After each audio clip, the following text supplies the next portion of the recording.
There's a particular kind of loneliness that doesn't come from being alone. It comes from being in a room full of people who love you and realizing that somewhere along the way you stopped being a person to them and became a situation, a condition to be managed, a detail to be arranged. I know this because I lived inside it for months in my son's house in North Carolina, while people who genuinely cared about me talked about my life as though I had already left the conversation. My name is Rosemary. I am 82 years old, and I want to tell you about the night I heard my bedroom described as a future home office, and what happened inside me after that. My husband Eldon and I spent 40 years paying off our little brick house in Greensboro. Not quickly, not without sacrifice. There were years when the mortgage payment left us with almost nothing else, when a broken water heater or a car repair felt like a small catastrophe that had to be navigated with careful math and quiet worry. There were years when the house itself seemed to be asking more of us than we could comfortably give, and we gave it anyway, because giving it was the only option that led anywhere we wanted to go. That house was the foundation of everything we built. We raised 3 children there. We planted a garden in the backyard that had a will of its own, forsythia and irises, and a rose bush I never fully understood, but that bloomed reliably every June, regardless of what I did or didn't do that winter. Eldon built a workbench in the garage that is still there, still holding his tools in the arrangement he preferred, because I have never been able to bring myself to move them. He sat in his recliner by the front window on the last afternoon he was well enough to sit up, and the light came through the glass the way it always did at that hour. And I sat across from him, and we talked about nothing particular, which is to say we talked about everything that mattered. After he died, I stayed in that house. I couldn't have told you exactly why in the first weeks. Later, I understood.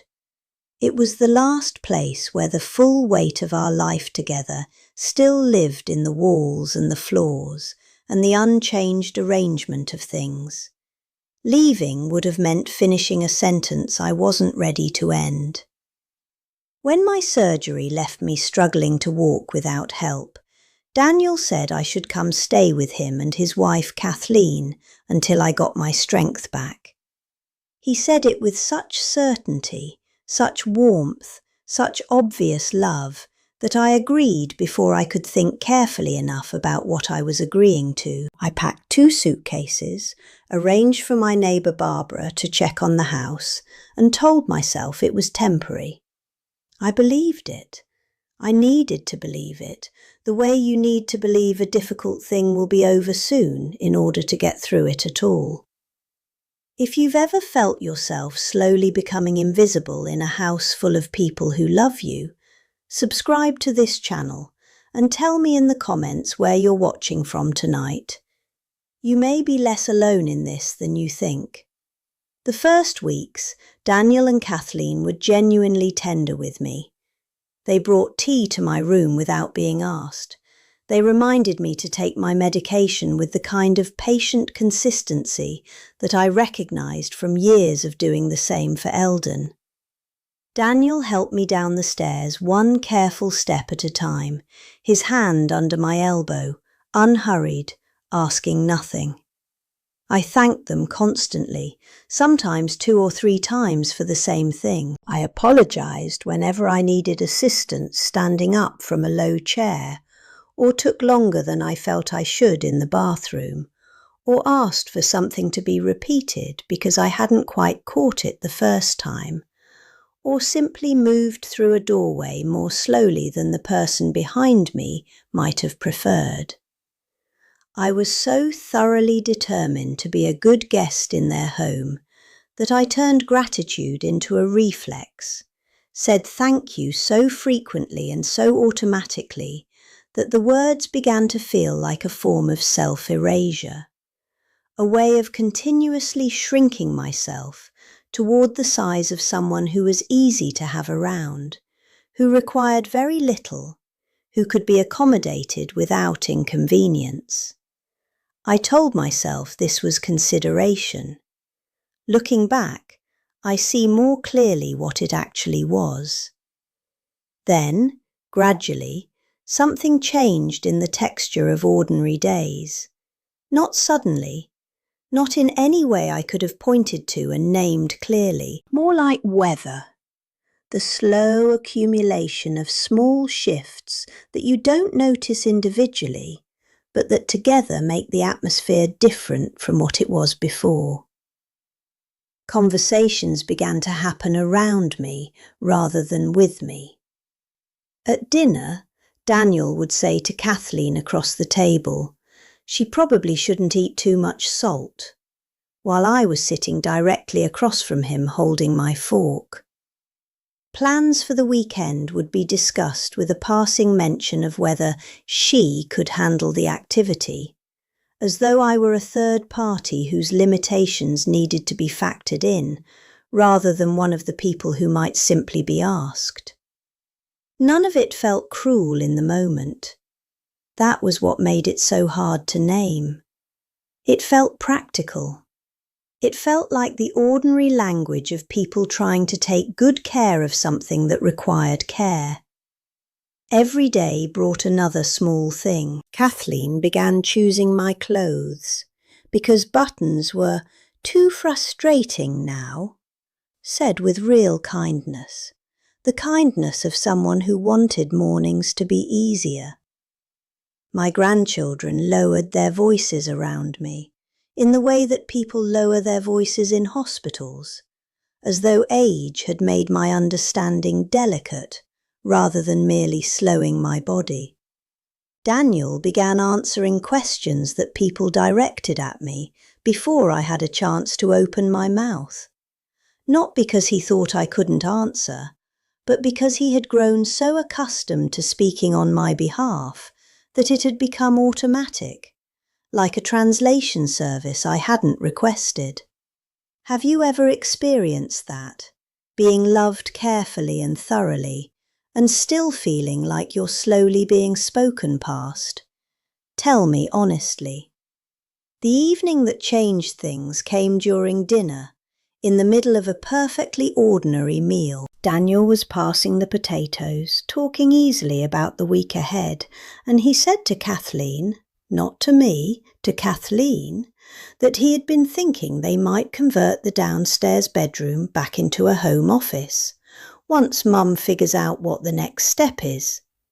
He said it the way you mention something you've been considering, practically, casually, without unkindness, while lifting a serving spoon, as though my next step were an abstract planning concern, rather than a decision that was mine to make, about a room that was currently my room, about a future that was still, technically, my own.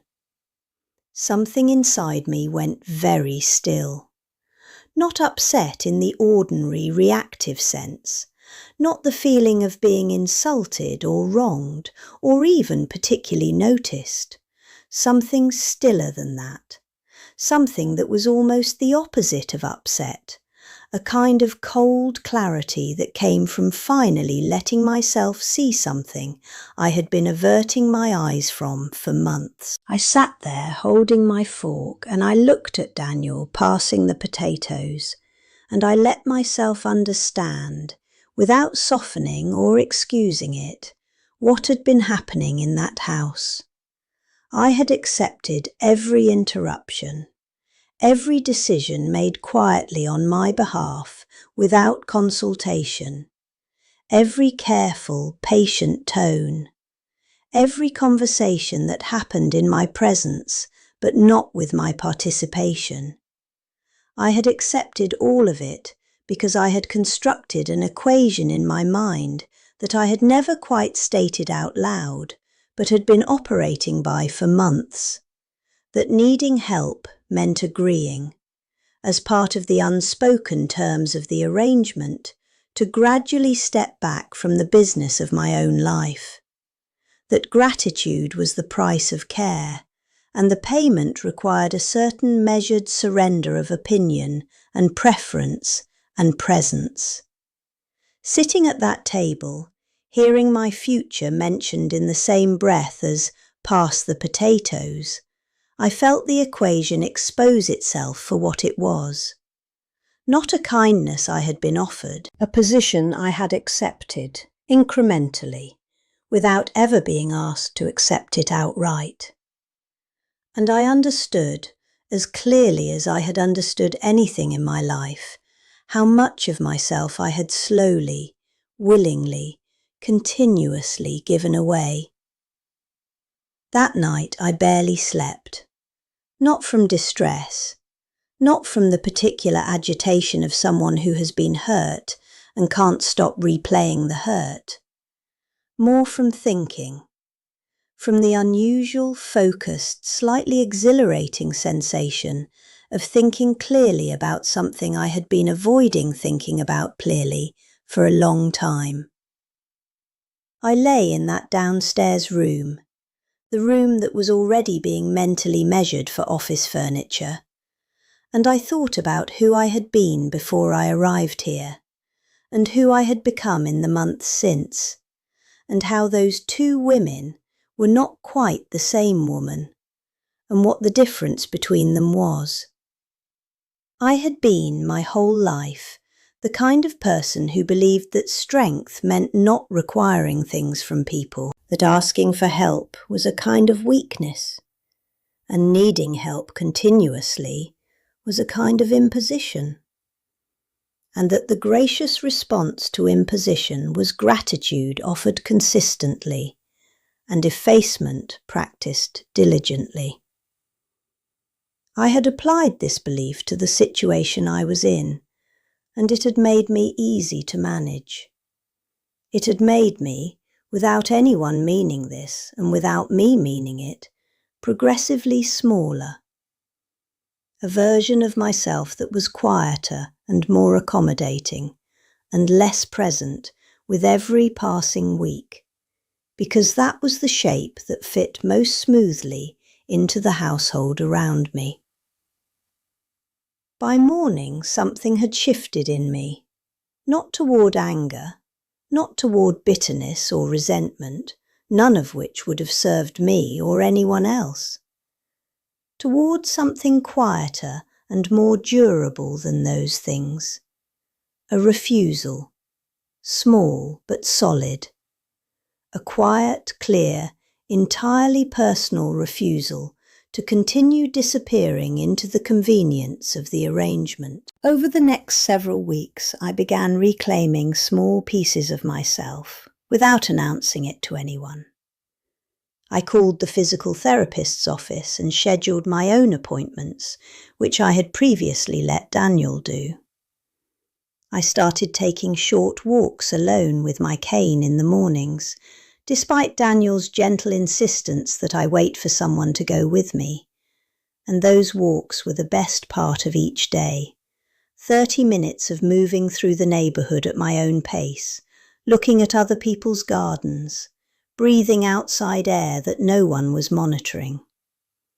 I called my old friends Dorothy and Pauline from church, whom I hadn't seen since before the surgery, and we began meeting every Friday afternoon at the little coffee shop on Elm Street for pie and conversation that had nothing to do with health management or living arrangements. They talked to me the way they had always talked to me, as someone with opinions worth hearing, with stories worth finishing, with a perspective on things that had nothing to do with what my body could or couldn't do that week. Little by little, I remembered who I was when I wasn't being cared for.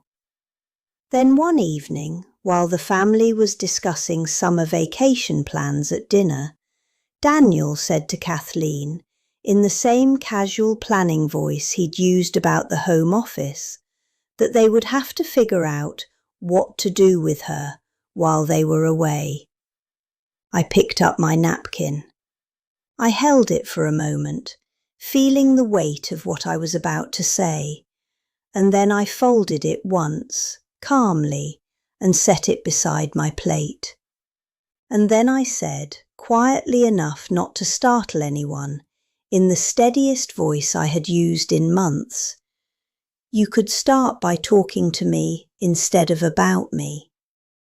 The room went still in the way that rooms go still when something true has just been said aloud. My grandchildren looked down at their plates. Kathleen's cheeks coloured.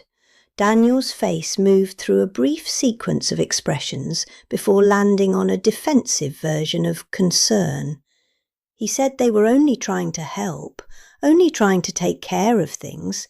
They hadn't meant to make me feel excluded. I listened to everything he said, and when he finished, I answered with a steadiness that came, I think, from finally saying out loud something I had been carrying quietly for months. Helping someone shouldn't require making them disappear. No one responded immediately. The silence sat at the table with us for a moment. Not hostile, not dramatic, just true. A few months after that conversation, I moved back into my brick house in Greensborough. The forsythia was blooming when I pulled into the driveway. My neighbour Barbara had kept the front steps swept and the mail collected, and she came out when she heard the car and hugged me in the driveway for a long time without saying much, which was exactly right. I had arranged part-time help on my own terms. A woman named Gloria, who came 3 mornings a week, who had been doing this work for 20 years, and who arrived on her first day and told me cheerfully that she preferred clients who still wanted to do things for themselves, because it made the job more interesting, and also because she found it depressing when people stopped trying. We got on very well from the start. I still walked carefully, cane in hand, taking the corners in the kitchen the way you learn to take corners when your balance has shifted. My hands still shook sometimes when I carried groceries from the counter to the table, a short trip that had once required no thought at all. Some mornings loneliness came and sat down beside me while I had my coffee. The grief kind of loneliness. The kind that arrives without warning and without a clear cause, and that doesn't respond to logic or distraction, that simply has to be sat with until it moves on of its own accord. I hadn't fixed any of the hard things. I hadn't made old age easier, or grief smaller, or the body more trustworthy than it was. I hadn't solved the fact that some mornings were simply difficult, and some nights were simply long. But something essential had been restored that I hadn't fully understood was missing until it came back. My life belonged to me again. Not to an arrangement, not to a set of careful, loving adjustments made on my behalf by people who had stopped quite seeing me. To me. And that turned out, in ways I hadn't predicted, to change the texture of every single ordinary day. One Sunday afternoon, Daniel came alone and sat at my kitchen table while I made soup. Vegetable soup, the kind I had made every winter for decades, a recipe that existed nowhere written down except in the accumulated muscle memory of having made it enough times. I hadn't made it since before the surgery. There was something uncomplicated and good about doing it again. The particular pleasure of chopping carrots on my own cutting board with my own knife in my own kitchen. The smell of onions softening in a pot. The feeling of a pot of something warm and real on my stove. Daniel sat across from me and we talked easily. the way we hadn't talked since before I moved into his house. The unguarded way. The way where you can say what you actually think because no one is managing the situation. We talked about his work and the grandchildren and a trip he was thinking about taking next fall. And then, in the middle of a sentence about what the coming months might look like, he stopped. He let the sentence go unfinished. He looked at me across the kitchen table, not the careful, watchful look he'd had for months, but the direct, open look he'd had his whole life when he was paying real attention, and asked, simply and without preparation, "What do you want, Mum?" I felt something tighten in my throat that I hadn't been expecting. I had to look down at the pot for a moment and stir something that didn't really need stirring. Not because it was a complicated question. It wasn't complicated at all. Because it had been so long, so many months of careful tending, of practical arrangements, of conversations that happened about me rather than with me, since anyone had thought to ask it. Tell me, when the people who care for you start speaking about your life instead of to you, how do you find your way back to your own voice?